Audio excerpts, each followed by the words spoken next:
4 number ম্যাথটা আমাদের দেখেন 7 স্টার দেওয়া আছে। প্রবলেম 4, প্রবলেম 4-এ আমাদের 7 স্টার দেওয়া আছে। এই প্রবলেম 4টা আমাদের এই চ্যাপ্টারের মধ্যে সবচেয়ে গুরুত্বপূর্ণ একটি ম্যাথ। এই ম্যাথটি আমাদের পরীক্ষায় সবচেয়ে বেশি আসে। তাহলে আমরা প্রবলেম 4টা ভালোভাবে খেয়াল করবো সবাই। The Bailey Chemical Company has sales of টাকা 1 lakh at 1,20,000। বেলি কেমিক্যাল কোম্পানির বিক্রয় দেওয়া ছিল 1,20,000 টাকা। মার্জিন অফ সেফটি দেওয়া আছে হচ্ছে আমাদের 40%। পিবি রেশিও দেওয়া আছে হচ্ছে 30%।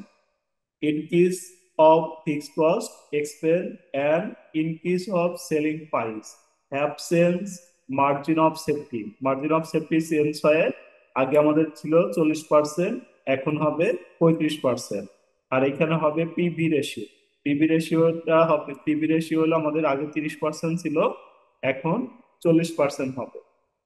তাহলে আমাদের 1 নাম্বার যে রিকোয়ারমেন্টটা বলছে, 1 নাম্বার রিকোয়ারমেন্টটা আমাদের বলছে ব্রেক ইভেন পয়েন্ট।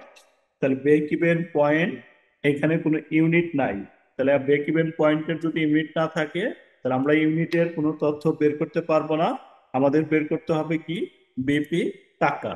তাহলে আমরা বিপি টাকা সূত্রটা কি হবে? বিপি টাকা সূত্রটা কি আপনাদের মুখস্থ আছে? বিপি টাকা, তাহলে বিপি টাকার সূত্র আমি এটা শিখেছিলাম। Sales minus margin of safety, sales minus MS, sales minus MS, এটা হচ্ছে আমাদের বিপি টাকার সূত্র। তাহলে আমরা সেলস এর মানটা বসাইতে পারি। সেলস এর ভ্যালুটা হচ্ছে আমাদের কত? সেলস এর ভ্যালু 1,20,000। কিন্তু মার্জিন অফ সেফটির ভ্যালুটা তো আমার নাই। তাহলে আমি কি করব? মার্জিন অফ সেফটির ভ্যালুটা বের করব। কিভাবে বের করতে হবে? মার্জিন অফ সেফটি বের করতে হবে সেলস গুণন হচ্ছে মার্জিন অফ সেফটি রেশিও, অর্থাৎ সেল গুণন এম এস রেশিও। সেলস এর সাথে আমরা এম এস রেশিও গুণন দিলে যেটা পাবো, এটার নামই হচ্ছে আমাদের মার্জিন অফ সেফটি। তাহলে আমরা কি করব? 1 লক্ষ 1,20,000 লিখলাম, তারপরে মাইনাস সেলস আবার লিখবো 1,20,000 ইন্টু এম এস হচ্ছে প্রথমটা। তাহলে প্রথম এম এসটা হচ্ছে আমাদের 40%। তাহলে আমাদের ক্যালকুলেশন করলে কত হবে বলেন তো আপনারা? ক্যালকুলেশন করলে কত হবে? 1,20,000 মাইনাস 4 × 12 = 48,000। তাহলে 1,20,000 থেকে 48,000 বাদ দিব। বাদ দিয়ে যে ফলাফলটা আসবে, এটা হচ্ছে আমরা এম এস এর বিপি টাকার মান বসাবো। এরপরে আমাদের 2 নাম্বার যেটা চাইছে, 2 নাম্বার রিকোয়ারমেন্টটা বলছে আমাদের দা প্রেজেন্ট প্রফিট, প্রেজেন্ট প্রফিট। তাহলে আমরা প্রফিটের সূত্রটা কি পড়ছিলাম বলেন তো? কেউ বলতে পারবেন?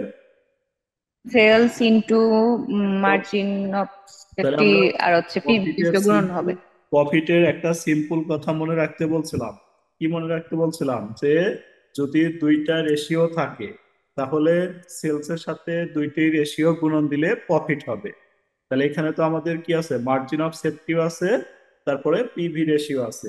তাহলে আমরা লিখবো কি, sales into MS ratio, sales into MS ratio into PV ratio, sales into MS ratio into PV ratio. তাহলে সেলস এর ভ্যালুটা বসাবো কত টাকা? সেলস এর ভ্যালুটা বসাবো আমরা 1,20,000 ইন্টু এমএস রেশিও হচ্ছে আমাদের আগেরটা 40%, ইন্টু পিভি রেশিও হচ্ছে 40%, আর পিভি রেশিও হচ্ছে আমাদের কত পার্সেন্ট? 30%। এভাবে আমরা রিকোয়ারমেন্ট দুইটা করব। তাহলে আবার আমি দেখাচ্ছি, দেখেন। এই যে এখানে আমরা লিখছিলাম, দেখেন রিকোয়ারমেন্ট ওয়ানে আমাদের বলছিল বিপি টাকা। তাহলে বিপি টাকার জন্য আমরা সূত্র লিখলাম sales minus margin of safety. তাহলে সেলস এর ভ্যালুটা বসাইলাম আমরা 1,20,000। মার্জিন অফ সেফটিকে যদি আমরা ভাঙ্গাই, তাহলে মার্জিন অফ সেফটিকে ভাঙ্গালে আমরা পাবো সেল গুণন এম এস রেশিও। তাহলে সেলস এর মান আমরা এখানে লিখলাম 1,20,000, সেলস এর ভ্যালু আবার লিখলাম 1,20,000, M S ratio MS ratio, margin of safety ratio আমাদের এখানে দেওয়া ছিল 40%। তাহলে এখানে 40% লিখলাম। 48,000 বের হলো, 1,20,000 থেকে 48,000 বিয়োগ দিলাম, তাহলে 96,000। তারপর আমাদের রিকোয়ারমেন্ট টু তে আমাদের বের করতে বলছে হচ্ছে প্রফিট। তাহলে আমি বলছিলাম প্রফিট যদি চাই, ওই ক্ষেত্রে যদি আমাদের দুইটা রেশিও থাকে, যে দুইটা রেশিও থাকলে আমরা সেলস এর সাথে দুইটা রেশিও গুণন করলে প্রফিট পাবো। তাহলে এই যে সেলস গুণন পিবি রেশিও গুণন এমএস রেশিও, তাহলে সেলস এর সাথে পিবি রেশিও এবং এমএস রেশিও গুণন দিলাম, এটা আমাদের প্রফিট বের হলো। 1 নাম্বার এবং 2 নাম্বার এই দুইটা রিকোয়ারমেন্টের মধ্যে কারো প্রবলেম আছে বলেন? 1 নাম্বার এবং 2 নাম্বারের মধ্যে কোনো স্যার। প্রবলেম আছে কিনা? না স্যার। নাই। আচ্ছা, তাহলে আমাদের 3 নাম্বার রিকোয়ারমেন্টটা কি বলছে? 3 নাম্বার রিকোয়ারমেন্টে বলছে নিউ ব্রেক ইভেন পয়েন্ট, আর 4 নাম্বারে বলছে নিউ প্রফিট। এই দুইটা রিকোয়ারমেন্টে আবার বলছে। তাহলে এখানে শুধু আমাদের বলছে নিউ, তার মানে আমরা কি করব, এখানে একটা নিউ শব্দ অ্যাড করে দিব। তাহলে আমাদের হবে কি, নিউ ব্রেক ইভেন পয়েন্ট, এখানে একটা নিউ শব্দ অ্যাড করে দিব, তাহলে হবে নিউ সেল। এখানে একটা নিউ শব্দ অ্যাড করব, তাহলে নিউ এমএস রেশিও। তাহলে আমরা সব জায়গায়, তারপরে এখানেও আমরা একটা নিউ অ্যাড করব, এখানে একটা নিউ অ্যাড করব, এখানে একটা নিউ অ্যাড করব, এখানে একটা নিউ অ্যাড করব। এই দুইটা সূত্রই আবার চাইছে শুধুমাত্র নিউ। তাহলে আগের যে 1 নাম্বার এবং 2 নাম্বার এই দুইটা ছিল ওল্ড, আর এই দুইটা হচ্ছে পরের যে দুইটা আছে, এই দুইটা হচ্ছে আমাদের নিউ। তাহলে আমাদের নিউ এই যেভাবে লিখবো আমরা, দেখেন এই যে এখানে দেখো সেম সূত্রই, কিন্তু শুধুমাত্র আমরা বাড়াইছি হচ্ছে এই ওয়ার্ডটা নিউ। তাহলে নিউ ব্রেক ইভেন পয়েন্ট টাকা সমান সমান হচ্ছে new sale minus new margin of safety. এখন আমাদের অঙ্কের প্রবলেম হচ্ছে নিউ সেলটা আমাদের দেওয়া নেই। আমাদের সেলস তো কোশ্চেনের মধ্যে একটা দেওয়া ছিল, এই যে 1,20,000। তাহলে আমাদের নিউ সেলটা নির্ণয় করে নিতে হবে। নিউ সেল নির্ণয় করে তারপরে আমরা অঙ্কটা করতে পারবো। তাহলে আমরা এই সূত্রটা আগে লিখবো, লিখে আমরা এই যে 1 লাইন 2 লাইন 3 লাইন 4 লাইন রেখে দিব, রেখে দিয়ে হেয়ার করব, হেয়ার দিয়ে বের করব নিউ সেল। তাহলে নিউ সেল সমান সমান হচ্ছে old sale into 100% old PV ratio divided 100% new PV ratio. তাহলে 100% ওল্ড পিভি রেশিও আর 100% নিউ পিভি রেশিও। তাহলে ওল্ড পিভি রেশিও কত পার্সেন্ট বলেন তো আপনারা? আমাদের ওল্ড পিভি রেশিও হচ্ছে, এই যে দেখেন ওল্ড পিভি রেশিও হচ্ছে এই যে এটা। তাহলে ওল্ড হচ্ছে আমাদের উপরেরটা 30%, আর এখানে একটা পিভি শব্দ অ্যাড করতে হবে, নিউ পিভি রেশিও হচ্ছে 40%। তাহলে আমাদের সূত্রে হয়েছে কি, দেখেন আমাদের সূত্রে যেটা হয়েছে, আমাদের সূত্রে বলছে সেলস, সেলস তো আমাদের দেওয়া ছিল, তাহলে 1,20,000 বসাইলাম। 100% minus old PV ratio, old PV ratio হচ্ছে এই যেখানেই দেওয়া আছে 30%, তাহলে 30% লিখলাম। আর নিউ পিভি রেশিও হলো 40%, তাহলে 1,20,000 লিখলাম। 100% থেকে আমরা 30% বাদ দিলাম, তাহলে 70%। 100% থেকে 40% বাদ দিলাম, 60%। তাহলে পার্সেন্টেজ তুলে দিয়ে আমরা লিখলাম হচ্ছে 0.70 আর 0.60। ক্যালকুলেশন করলে আমাদের আসবে হচ্ছে এটা। এরপর আমাদের নিউ প্রফিট। তাহলে নিউ প্রফিট, তাহলে আমরা বের করব এই যে new sale, new PB ratio, new MS ratio. তাহলে নিউ সেল হচ্ছে আমরা এই যে এখানে বের করলাম, তাহলে এটা নিয়ে এখানে বসাবো। নিউ পিবি রেশিও আমাদের কোশ্চেনে দেওয়া ছিল, নিউ এমএস রেশিও কোশ্চেনে দেওয়া আছে।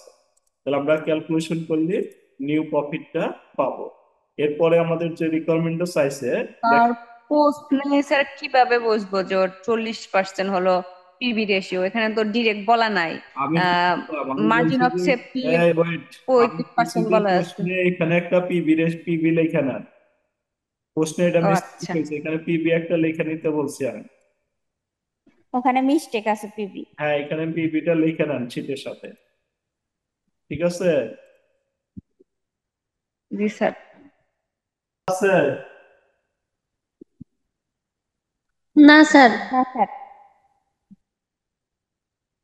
আচ্ছা, তাহলে আমাদের পরের রিকোয়ারমেন্টটা বলছে চেঞ্জ ইন প্রফিট। তাহলে চেঞ্জ ইন প্রফিট বলতে আমরা কি বুঝাবো? চেঞ্জ ইন প্রফিট মানে দুইটা প্রফিটের পার্থক্য। দুইটা প্রফিটের মধ্যে আমাদের ওল্ড নিউ প্রফিটটা বড় হবে।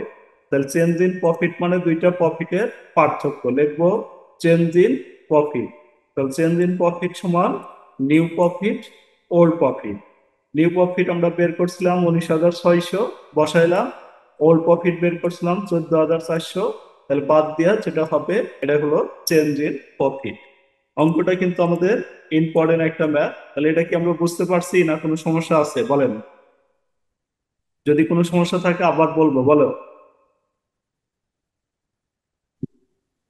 সমস্যা নাই স্যার, একটু এই লাইনটা মানে ইনকেস অফ চলে গেল। এই যে এটা হোমওয়ার্ক করবেন, ওয়ার্ডটা হোমওয়ার্ক। স্যার এখানে নিউ সেলসটা কি জন্য লেখা হয়েছে, মানে বের করা হয়েছে? নিউ সেলটা এই যে এখানে দরকার, এই যে 2-3 নাম্বার রিকোয়ারমেন্টে এই যে নিউ সেল দরকার, এই জন্য এখানে বের করা হয়েছে। তারপরে 4 নাম্বার রিকোয়ারমেন্টে নিউ সেল দরকার। প্রথম দুইটা রিকোয়ারমেন্ট হচ্ছে ওল্ড, এই জন্য হচ্ছে আমাদের প্রথম সেলসটা দিয়ে করতে পারবো আমরা, কোশ্চেনের যে সেলসটা ছিল এটা। আর এই যে পরের যে দুইটা রিকোয়ারমেন্ট, এই দুইটা রিকোয়ারমেন্ট হচ্ছে নিউ বলা আছে না? দেখো এই দুইটা রিকোয়ারমেন্ট নিউ বলা আছে, জি স্যার। এই জন্য আমাদের নিউ সেল দরকার। তাহলে নিউ সেল বের করার পর তাহলে 3 নাম্বার এবং 4 নাম্বার রিকোয়ারমেন্ট আমরা করতে পারবো, এই জন্য নিউ সেলটা আমরা বের করছি। আর